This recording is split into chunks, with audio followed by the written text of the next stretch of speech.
अस्सलाम वालेकुम दोस्तों। पाकिस्तान और ओमान का जब मैच था तो पाकिस्तान क्रिकेट फैंस के लिए इस मैच में सिर्फ एक ही चीज़ थी, एक ही सवाल था कि क्या पाकिस्तान सलमान आगा 11 इस मैच में वैसी जीत ले सकती है जैसे भारत ने यूएई के खिलाफ लिया था। एक अरमान के साथ ये मैच देखा गया। अगरचे जब पाकिस्तान का मैच खत्म हुआ तो 93 के मार्जिन से पाकिस्तान को जीत मिली, कहने को एक बड़ी जीत है, मगर जिस अंदाज से पाकिस्तानी बल्लेबाजों ने बैटिंग की उसके ऊपर पाकिस्तानी क्रिकेट फैन में थोड़ी परेशानी ज़रूर दौड़ी है कि ओमान के बॉलिंग अटैक के सामने अगर हमने 20 ओवर में 160 रन किए, जैसी भी पिच थी, तो इंडियन बॉलिंग अटैक के सामने यही बल्लेबाज कैसे बैटिंग करेंगे। खासकर पूरे पाकिस्तान की बैटिंग ऑर्डर के अंदर एक ही खिलाड़ी ने 50 किया, वो भी उस खिलाड़ी ने जिसने 11 मैचेस में टोटल 54 रन किए थे। तो मोहम्मद हारिस का फॉर्म में आना एक अच्छी खबर जरूर है, मगर पूरी इनिंग में सिर्फ 3 छक्के लगे और तीनों के तीनों छक्के मोहम्मद हारिस ने लगाए। अगरचे ओमान की तरफ से भी 3 छक्के लगे, मगर उनमें से 3 डिफरेंट बैटर्स ने छक्के लगाए थे। पाकिस्तान की बॉलिंग कलेक्टिवली बहुत शानदार रही, मगर बैटिंग एक बहुत बड़ा क्वेश्चन मार्क जरूर रहा, और खासकर पाकिस्तान का पावर प्ले और 7वें ओवर से लेकर 15 ओवर तक पाकिस्तान की बैटिंग, जो कि लगातार सिंस T20 वर्ल्ड कप 2024 से बुरी आती रही है। ओवरऑल पावर प्ले में पाकिस्तान का वर्ल्ड वाइड टॉप 10 में 8वां नंबर है कि 7.78 की रन रेट के साथ हम बैटिंग करते हैं, और आज भी ऑलमोस्ट सेम था। अगर आप 10 ओवर से 15 ओवर के 5 ओवर का मुआवजना करें तो 5 ओवर में पाकिस्तान ने 26 रन बनाकर 3 विकेटें भी गंवाई थी। सो वो एक पैच ऐसा था जो कि बहुत बुरा था। पिच जैसी भी थी, मुझे लग रहा है कि ओमान की बॉलिंग के खिलाफ पाकिस्तान को शायद 200 के रन्स के ऊपर जरूर जाना चाहिए था, क्योंकि एक ताना जो टीम पाकिस्तान के साथ हमेशा जुड़ता है कि हम 200 रन अबूर नहीं कर पाते, हमारी टीम में वो कैपेसिटी नहीं है, चाहे हम किसी के साथ भी क्यों ना खेल रहे हो। अगरचे आज बज़ाहिर लगा कि पिच में कुछ है, ओमानी बल्लेबाज भी बड़े रन नहीं कर पाए, मगर क्या आप ओमान से एक्सपेक्ट करते हैं कि पाकिस्तान के खिलाफ वो बड़े रन कर पाएँ? क्या हम अपनी टीम से ये एक्सपेक्ट करते हैं कि हमारी बॉलिंग इतनी खराब है कि हम ओमानी बल्लेबाजों को खेलने दें? अगरचे ओमानी बॉलर्स ने पाकिस्तान की खामियों का ठीक-ठाक किस्म का फ़ायदा उठाया। उनके स्पिनर्स ने, अगर उनका स्पिनर 5 की इकॉनमी के साथ रन नहीं दे रहा तो ये पाकिस्तान के लिए एक लम्हा फ़िक्र ज़रूर है। उनके फास्ट बॉलर्स ने भी पाकिस्तान के ऊपर एक खामी निकाली कि आप स्लो वन करके उनको फंसा रहे हैं। जैसे आप अगर हसन नवाज़ को देखें तो हसन नवाज़ जो थे वो बाउंड्री के ऊपर कैच ज़रूर आउट हुए, मगर फैसल शाह की अगर बॉलिंग देखें 4 ओवर में 34 रन देकर 3 खिलाड़ी को उन्होंने आउट किया। शकील अहमद ने 4 ओवर में महज 17 रन दिए हैं।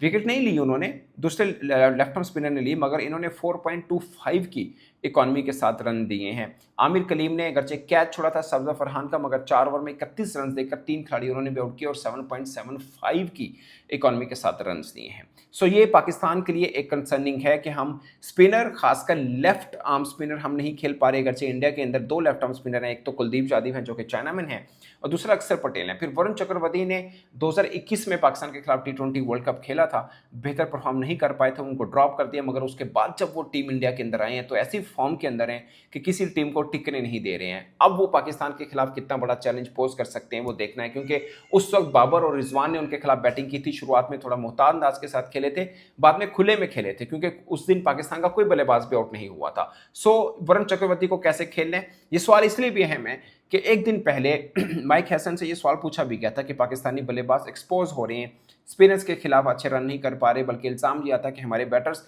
रीड नहीं कर पा रहे हाथ को, स्पिनर्स के हाथ को, जिस पर उन्होंने कहा था कि नहीं, हमने वर्ल्ड बेस्ट अफगानिस्तान स्पिनर खेल लिए हैं, उनके खिलाफ हमने जीत ले ली है, तो इंडियन स्पिनर्स भी हम देख लेंगे, उनके खिलाफ भी खेलेंगे। बट मुझे लगता है कि यूए के स्पिनर हैदर अली ने भी पाकिस्तानी बैटर्स को तंग किया। यहाँ पर भी आज लेफ्ट आर्म स्पिनर ओमान के स्पिनर्स ने भी पाकिस्तान को तंग किया, खासकर आमिर ने पाकिस्तान को तंग किया।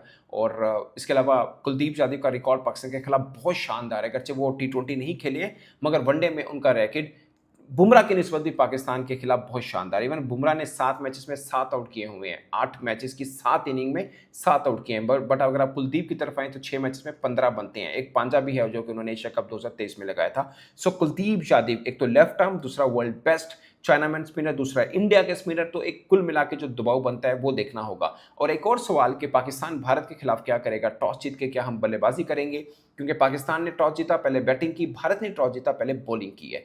सो ये भी कुछ मार्क हैं। बट अभी तक दुबई में जो मैचेस हुए अगरचे कंप्लीट नहीं हुए, आज भी सेकंड इनिंग में 17वां ओवर तक मैच गया, बट इंडिया वाला मैच तो कुल मिला के 20 ओवर का नहीं हुआ। सो आखिरी 3-4 ओवर में ड्यू फैक्टर आता है या नहीं आता, जितना मैच हुआ उसके मुताबिक तो नहीं इतना असरअंदाज हुआ। आई होप कि दुबई के अंदर जो हालात इस माह में चलते हैं शायद ड्यू फैक्टर इतना असरअंदाज नहीं होता। सो टॉस बहुत इंपॉर्टेंट नहीं है, मगर पाकिस्तान जिनका पड़ रहा भारत की निस्बत अपेरेंटली इतना भारी नहीं है, शायद टॉस अगर जीत जाएं तो एक प्लस पॉइंट पाकिस्तान के लिए ज़रूर होगा, क्योंकि पाकिस्तान अपनी मर्जी से पहले बैटिंग या बॉलिंग जो भी चूज़ करना चाहे वो कर सकता है। क्योंकि ट्रांजिशन में हमने देखा टॉस जीत के पहले बैटिंग की है और थोड़े रन बना के हमारी बॉलर्स ने सेव करके दिया है। अपेरेंटली पाकिस्तान की बैटिंग वर्सेस पाकिस्तान बॉलिंग अगर देखा जाए तो बॉलिंग से कुछ अच्छी खबरें ज़रूर मिल रही हैं, मगर वो बॉलिंग का टेस्ट होना भी बाकी है। खासकर भारत के खिलाफ क्या हम यही करेंगे कि एक ही regular fast bowler Shaheen Afridi को उतारेंगे जबकि बाकी 4 ओवर फ़हीम अशरफ से करवाएंगे। वो फ़हीम अशरफ जिन्होंने अभी तक ट्राई सीरीज़ और इसका मिलाकर 4 कोटे के ओवर सिर्फ एक बार पूरे किए हैं।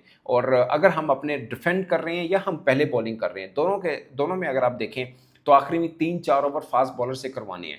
तो क्या फ़हीम अशरफ अपने कोटे के पूरे 4 ओवर और आखिर में 2 ओवर डेथ ओवर के करेंगे अगर स्पिन को बहुत ज़्यादा फेवर ना मिल रही हो? क्योंकि शहीन अफरीदी ने तो आज भी 4 किए और आइंदा भी वो 4 ओवर भारत के खिलाफ तो वो पूरे करेंगे ही सही।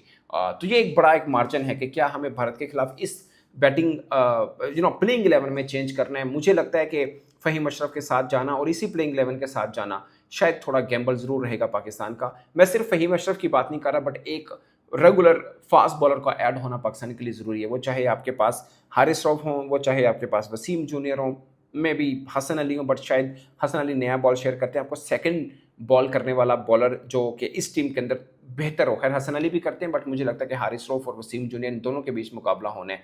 बज़ाहिर तो अगर ऐड हुआ तो हारिस रऊफ होंगे, बट अगर आपको थोड़ी सी बैटिंग एज भी चाहिए, जो कि माइक हसन कहते हैं कि मुझे 8 तक बैटिंग चाहिए, 3 रेगुलर बॉलर होंगे, बाकी ऑलराउंडर होंगे और कंप्लीट बैटर्स होंगे। सो उस प्रोस्पेक्ट में अगर देखें तो वसीम जूनियर की भी एक ऑप्शन है कि एटलीस्ट वो बॉलिंग ऑलराउंडर है। वैसे तो फ़हीम अशरफ भी बॉलिंग ऑलराउंडर है, मगर वसीम जूनियर के साथ आप 4 ओवर का रिस्क ले सकते हैं और फ़हीम अशरफ के साथ अब इंडिया जैसी टीम के खिलाफ 4 ओवर कराना शायद थोड़ा मुश्किल रहेगा। सो एक सवाल, एक पाकिस्तानी बैटर अगेंस्ट स्पिन और खासकर इंडियन स्पिनर, नंबर 2 पाकिस्तान के स्ट्राइक रेट, नंबर 3 पाकिस्तान का प्लेइंग 11 में एक और रेगुलर फास्ट बॉलर का आना क्या होगा या नहीं होगा।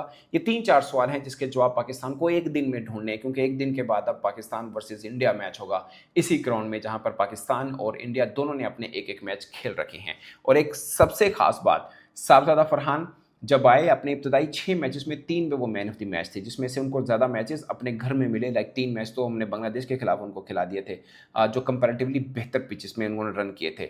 हसन नवाज जिनका स्ट्राइक रेट जब वो टीम में उनका नाम बना 175 का था, उसके बाद 160 समथिंग के ऊपर वो आ चुके हैं, तो उनका स्ट्राइक रेट भी गिरा है। और दूसरी बात, मुझे लगता है कि मोहम्मद हारिस का एक वीक पॉइंट था जो कि उन्होंने आज रन किया। आई होप कि इंडिया के खिलाफ भी वन रन पोजीशन के ऊपर बैटिंग करेंगे। फ़खर जमान के हमें फाइनल में ट्राई नेशन के अंदर रन मिले, कल ओमान के खिलाफ भी छोटी इनिंग खेली, मगर वो फ़खर जमान जो एक्सक्लूसिव बल्लेबाजी करते हैं वो उनसे चाहिए होगी इंडिया के खिलाफ अगर आपको जीत लेना है। साइम अयूब एक कंसर्न है कि वो भी रन नहीं कर पा रहे। 29 ऑफ 29 बॉल्स साहबजादा फरहान ने ओमान के खिलाफ किए हैं। तो हमारी ऊपर से इस्लामी बल्लेबाजी, मिडल ऑर्डर, ये सब क्वेश्चनेबल है। बैटिंग पूरे का पूरा क्वेश्चनेबल है। शायद एक सलमान अली आ गए हैं, अगरचे वो भी पहली बॉल पर ही आउट हुए, मगर उनमें वो गुर हैं कि वो इंडियन स्पिनर्स को भी खेल पाएंगे बज़ाहिर, और वो थोड़े रन भी बेहतर बना सकते हैं और ऑप्टिमिस्टिक नज़र आते हैं। मगर बाकी बल्लेबाज भारतीय बॉलर्स का बोझ किस तरह से उठाएंगे, खासकर ऐसे मोड में जब उनकी फॉर्म भी बेहतर नहीं चल रही, जब स्ट्राइक रेट बेहतर नहीं है और जब इंडियन टीम के स्पिनर्स भी वर्ल्ड बेस्ट माने जाते हैं। और सबसे खास पॉइंट कि एक दबाव से भरा हुआ मैच पाकिस्तान वर्सेस इंडिया में पाकिस्तानी बैटर्स क्या करेंगे। मगर इन सब बातों पर आने पर एक खास पॉइंट जो भारत के लिए जिसे बोल सकते हैं खामी हो सकता है, वो ये है कि pressure game. Pakistani cricket fan या पाकिस्तानी क्रिकेट एक्सपर्ट कि सुनेंगे तो शायद वो भारत का पलड़ा भारी मानेंगे, उनको लगता होगा कि भारतीय टीम भारी है। हमारे माइंड में कहीं पर एक है कि हम हार सकते हैं, एक ऑप्शन रखा है, बट भारत के पास ये ऑप्शन नहीं है। जिस किस्म का दबाव इस मैच को खेल कर लेकर भारतीय टीम फेस कर रही है और जिस किस्म का टैग लेके वो चल रही है, जो एक्सपेक्टेशन इंडियन फैंस की टीम इंडिया को लेकर हैं, उन सब का जवाब इंडिया को देना है। और उनके पास एक ही ऑप्शन है, वो है जीत की। हार की ऑप्शन उनके सामने है ही नहीं है कि पाकिस्तान के खिलाफ वो हारेंगे तो किस किस्म का दबाव उनको सहना पड़ सकता है। इंडिया के पास एक ही खामी है, वो ये है। पाकिस्तान के पास 2-3 खामियां ज़रूर हैं, मगर ऑन द डे एक अच्छा डे पाकिस्तान को मिल जाता है, बॉलिंग और बेहतर परफॉर्म कर जाती है, बल्लेबाजी में थोड़े बहुत एक अच्छे पैचेस मिल जाते हैं, तो पाकिस्तान इंडिया मैच एक जिसे बोलते हैं करारा कांटे का मुकाबला ज़रूर हो सकता है। बट मेरी असेसमेंट के मुताबिक अभी ये लग रहा है कि भारत का पलड़ा पाकिस्तान की निस्बत ऑन पेपर थोड़ा भारी ज़रूर है, मगर ऐसा नहीं है कि पाकिस्तान भारत को मैच नहीं हरा सकता। कुछ पॉइंट्स हैं जो पाकिस्तान को उसके ऊपर काम करना है, खासकर बल्लेबाजों को, और जो हमारे ऑलराउंडर्स खेल रहे हैं वो कैसे भारत के बल्लेबाजों का, एक्सप्लोसिव बल्लेबाजों का मुकाबला करेंगे, वो भी देखने के काबिल ज़रूर रहेगा। इस पर दोस्तों आप अपनी राय कमेंट के सूरत में ज़रूर बताइएगा, और मैं ये जानना चाहूँगा कि साइम अय्यूब अब क्या भारत के खिलाफ भी अटैक करेंगे जैसे उन्होंने आज किया और जैसे लगातार हम उनके देख रहे हैं। शायद सलमान आगा उसी के साथ जाएँ, एक ओवर चेक ज़रूर करेंगे, फिर देखेंगे अभिषेक शर्मा और शुभमन गिल उनको कैसा खेलते हैं, क्योंकि विकेट टू विकेट बॉल करते हैं तो देखना होगा कि वो किस तरह करते हैं, और फिर देखेंगे वो 4 ओवर करते हैं या पावर प्ले में मजीद 1-2 ओवर और करते हैं या नहीं। तो साइम अय्यूब, फ़हीम अशरफ के लिए टेस्ट केस ज़रूर है, इवन कि दूसरे स्पिनर्स के लिए भी है कि भारतीय बल्लेबाजों को उन्होंने बॉलिंग करनी है। बहुत कुछ है, बहुत कुछ सवाल है जिसका जवाब हमें संडे को ही मिलेंगे।